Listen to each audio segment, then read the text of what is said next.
boils down to is this, all right? As a reporter, I have the obligation only to report on something if I have solid proof. Otherwise, I cannot report The it. proof is that the man was blind and now he can see. Oh, while that may be true, I have no evidence, so I can't report it.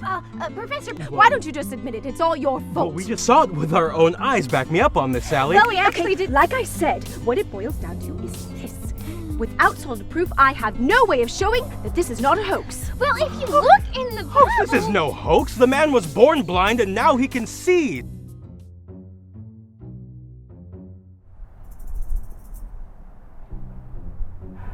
Mr. Bixby! Mr. Bixby! Yes, I'm back here. Oh, Miss Mayfield. What a pleasure to see you. Oh. It's a pleasure to see you too. Mr. Bixby, why are you as dirty as a puppy playing in the rain? Well, I was just making some corrections to the blur, the biblical attitude ultimate resonance fluctuator, since I ran into some problems last time I used it.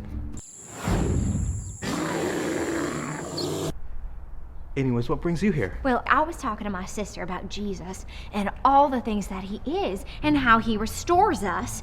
And Well, what do you mean by restores? well, that he takes away our sin and shame, and that through his grace we are taken into a relationship with him. Yes, it does happen. But does he? Because my sister asked where he did that in the Bible, and I didn't know, and I was trying to find it, and I was very stressed, and I started to cry. No matter.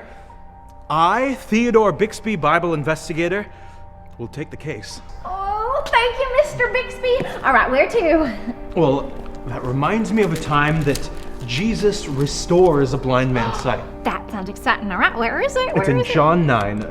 Jesus was walking along with his Wait. disciples and... What part in the big God story is that? Well, this happens right after Jesus starts his ministry. Right there. Anyways, as I was saying, Jesus was walking along. And Jesus was walking along with his disciples, and they saw him. And the disciples asked Jesus, "Who sinned that this man may be born blind?" Very good. And Jesus answered, "This happened so that the work of God may be displayed through this man's life." Wow. So Jesus was saying that this man's life would show God's glory? I don't know about you, but it sounds like something exciting's about to happen. You want to come and see? Oh, no, I don't know. Is it fixed? Because I do not want to if...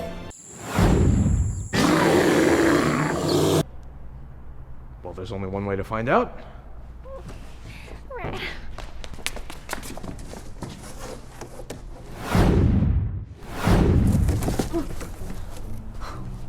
Mr. Bixby, are we safe here?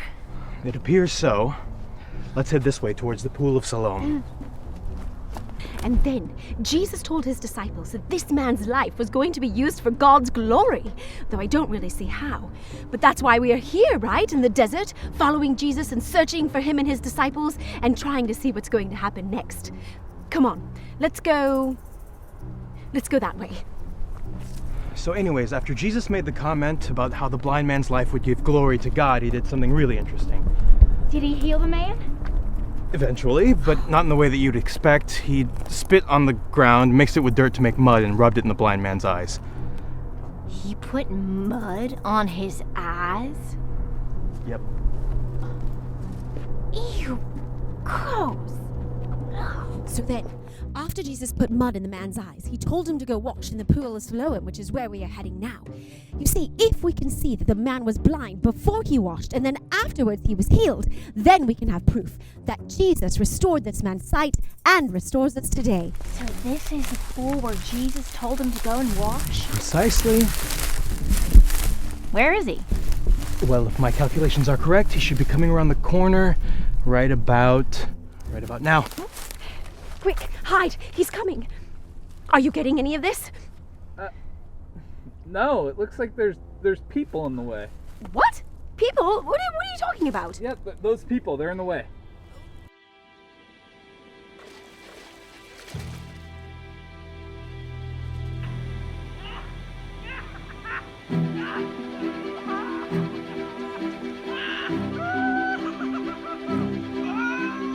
No!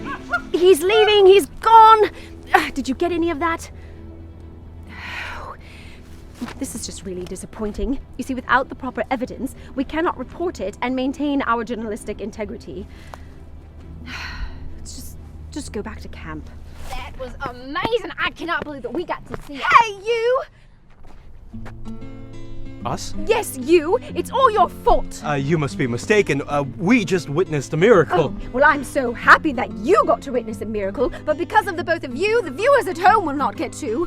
What are you talking about? You know, what it boils down to is this, all right? As a reporter, I have the obligation only to report on something if I have solid proof. Otherwise, I cannot report The it. proof is that the man was blind and now he can see. Oh, while that may be true, I have no evidence, so I can't report it.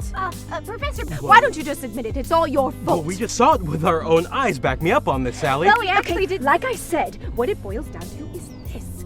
Without solid proof, I have no way of showing that this is not a hoax. well, if you look in the Bible... This is no hoax. The man was born blind and now he can see. Actually, if you look in the Bible, it does say that the Pharisees didn't believe the blind man either, so they asked the blind man's parents. Well, I suppose we could have done that. Why didn't I think of that? And what did the parents tell the Pharisees? He was blind, but now he could see. You know, I really must apologize. I'm sorry. You two were right all along. It's more than all right. You see, just as Jesus restored the blind man's sight, he restores us in our lives today.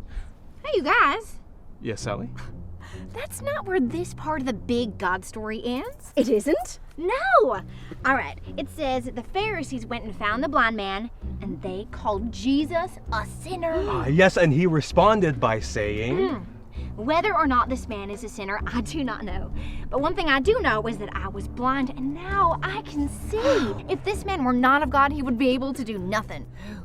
That must have made the Pharisees really angry. Oh, it did! They said to him, "How dare you lecture us?" And then they threw him out. And the man had known he had been healed and had come into contact with God, and he proclaimed it loudly. Oh, this is so fascinating. Oh, I wish I could have been there. What happened next? Well, Jesus heard about what happened with the Pharisees, so Jesus went to find the blind man. And when he did, he asked him, "Do you believe in the Son of Man?" And remember, he had never seen Jesus before, so he didn't know who he was. Exactly.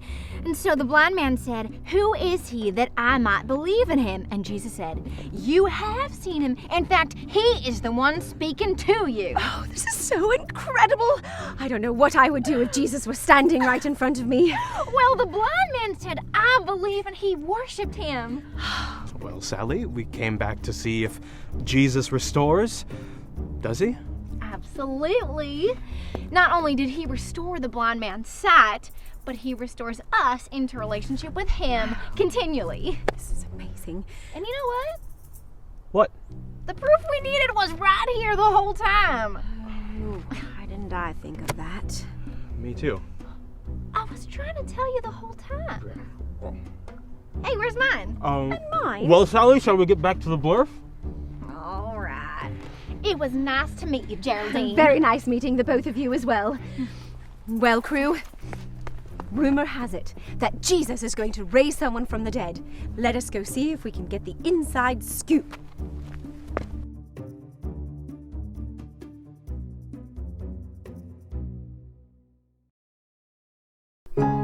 Jesus said to her, "I am the resurrection and the life. The one who believes in me will live, even though they die, and whoever lives by believing in me will never die."